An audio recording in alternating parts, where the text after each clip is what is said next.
2026년부터 ISA가 역대급으로 확대됩니다. 연 4천만원, 비과세 1천만원까지. 이제는 ISA 없이 투자하면 매달 세금으로 새는 돈이 아깝다는 말이 현실이 됐습니다. 2026년 개편된 ISA가 정확히 어떻게 바뀌는지 정리해드리겠습니다. 2026년 1월 1일부터 ISA 납입 한도가 역사적으로 확대됩니다. 기존에는 연 2천만원, 총 1억 원까지만 가능했습니다. 이제는 연 4천만원, 총 2억 원까지 넣을 수 있게 됐습니다. 말 그대로 2배로 껑충 뛴 셈입니다. 비과세 한도도 가파르게 올라갔습니다. 일반형은 200만원에서 500만원으로 2.5배 확대됩니다. 서민형은 400만원에서 1000만원까지 확대됩니다. 여기에 국내 투자형 ISA가 신설되면서 추가로 1000만원의 비과세 한도를 더 받을 수 있습니다. 금투세 폐지가 확정되고 정부가 자본시장 밸류업에 나서는 상황에서 ISA는 2026년 절세 재테크의 1순위 계좌로 떠올랐습니다. 이를 활용하지 않으면 그 자체가 손해가 되는 시대입니다. ISA는 금융상품의 절세 바구니입니다. 예적금, 국내 주식, 펀드, ETF, 리츠, 채권, ELS 등 다양한 금융상품을 한 곳에 담을 수 있습니다. 여기서 나온 이자와 배당 수익에 대해 세금을 파격적으로 깎아줍니다. 가입 대상은 만 19세 이상 거주자입니다. 근로소득이 있으면 만 15세부터도 가입 가능합니다. 전 금융권을 통틀어 1인 1계좌만 만들 수 있었지만 2026년부터는 다계좌 허용이 추진되고 있습니다. 직전 3년 중 한 번이라도 이자나 배당으로 연 2천만원 이상을 번 금융소득종합과세 대상자는 기존 일반 ISA 가입이 불가능했습니다. 하지만 새로 신설된 국내 투자형 ISA에는 가입할 수 있으며 분리과세가 적용됩니다. 이는 고액 금융자산가에게 혁신적인 변화입니다. 의무 가입 기간은 정확히 3년입니다. 정부가 ISA 혜택을 2배로 키운 이유는 크게 두 가지입니다. 첫째는 서민과 중산층의 자산 형성을 지원하려는 것입니다. 작은 금액으로도 절세할 수 있는 인프라를 제공하려는 정책 의지입니다. 둘째는 국내 자본시장의 활성화와 코리아 디스카운트 해소입니다. 개인 투자자들의 자본시장 진입을 유도하려는 국가 전략입니다. 일반 계좌에서는 이자나 배당을 받을 때마다 무조건 15.4%의 세금이 원천 징수됩니다. 반면 ISA는 계좌 안에서 낸 손실과 이익을 서로 상계한 뒤 남은 순수익에만 세금을 매깁니다. 구조적으로 투자자에게 훨씬 유리한 시스템입니다. 특히 2026년부터 고액 금융자산가들도 국내 투자형 ISA에 입장할 수 있습니다. 그동안 매년 수천만 원의 세금을 부담했던 사람들이 이제는 분리과세로 위험을 피할 수 있게 됩니다. 자본시장으로 뭉칫돈이 흘러올 수밖에 없는 구조입니다. 가장 중요한 건 결국 내가 얼마를 더 가져가느냐입니다. 구체적인 숫자를 보면 선택이 명확해집니다. 예를 들어 고배당 ETF로 1년간 배당 500만 원을 냈다고 가정해봅시다. 이는 배당률 4~5% 수준의 포트폴리오에서 나오는 현실적인 숫자입니다. 일반 계좌라면 어떻게 될까요? 이 배당금의 15.4%의 세금이 원천 징수됩니다. 정확히 77만 원이 빠져나갑니다. 실수령액은 423만 원에 불과합니다. 매년 이런 식으로 세금을 잃고 있습니다. ISA 일반형이면 500만 원까지 완전 비과세입니다. 세금은 한 푼도 떨어지지 않습니다. 차이는 77만 원입니다. 배당 한 번에 77만 원이 통째로 돌아오는 셈입니다. 이 돈을 재투자하면 복리 효과까지 누릴 수 있어 장기 수익률 차이는 기하급수적으로 벌어집니다. 10년이 지나면 그 차이는 천문학적입니다. 비과세 한도를 초과해도 걱정할 필요 없습니다.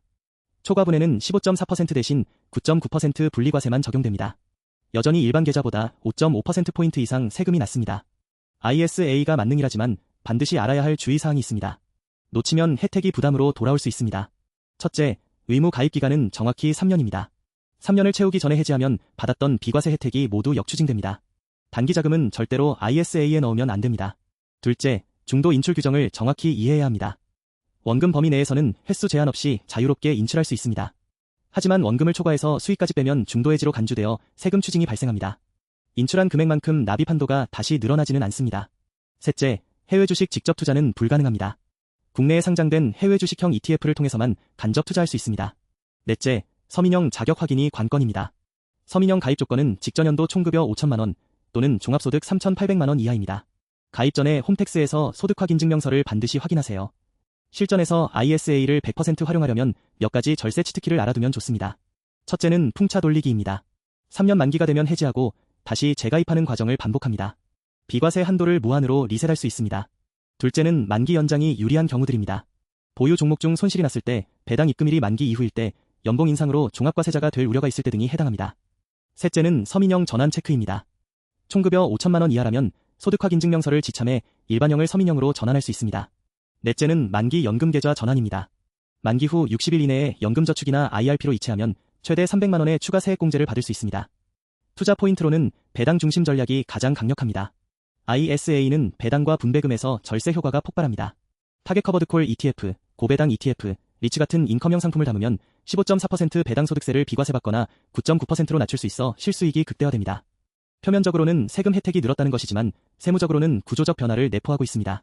첫째, 금융소득종합과세의 합법적 회피 루트가 열렸습니다. 국내 투자형 ISA는 금융소득종합과세자도 가입 가능하고 분리과세가 적용됩니다. 종합과세 진입을 지연시키는 방패가 됩니다.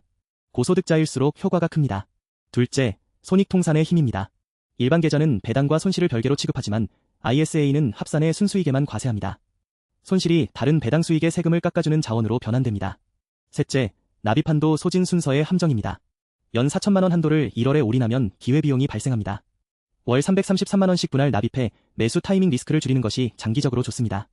특히 2026년 초는 변동성이 큰 구간이 될 수 있습니다. ISA는 단순한 절세 계좌가 아닙니다. 2026년 고소득자, 배당 투자자, 연금 계획자 모두에게 필수 인프라입니다.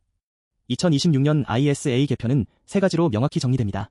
첫째, 납입 한도가 연 4천만 원으로 2배 늘었고 비과세 한도는 최대 1천만 원까지 확대됩니다.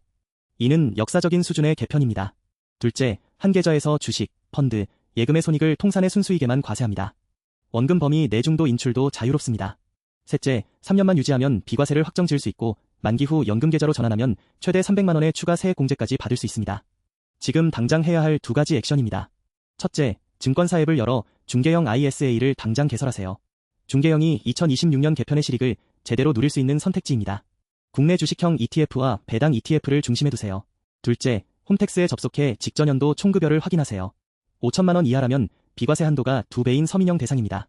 소득확인증명서를 지참해 서민형 전환을 신청하세요. 이 한 번의 확인으로 연 최대 500만 원의 추가 비과세 혜택이 확보됩니다. 2026년 개편은 혜택이 늘었다는 신호가 아닙니다. 이제는 ISA 없이 투자하는 것이 손해인 시대입니다. 오늘 계좌 하나만 만들어도 내년 이맘때 통장에 찍히는 숫자가 달라집니다. 2026년을 준비하는 지금이 ISA를 시작할 최고의 타이밍입니다. 미루지 마시고 오늘 바로 시작하세요.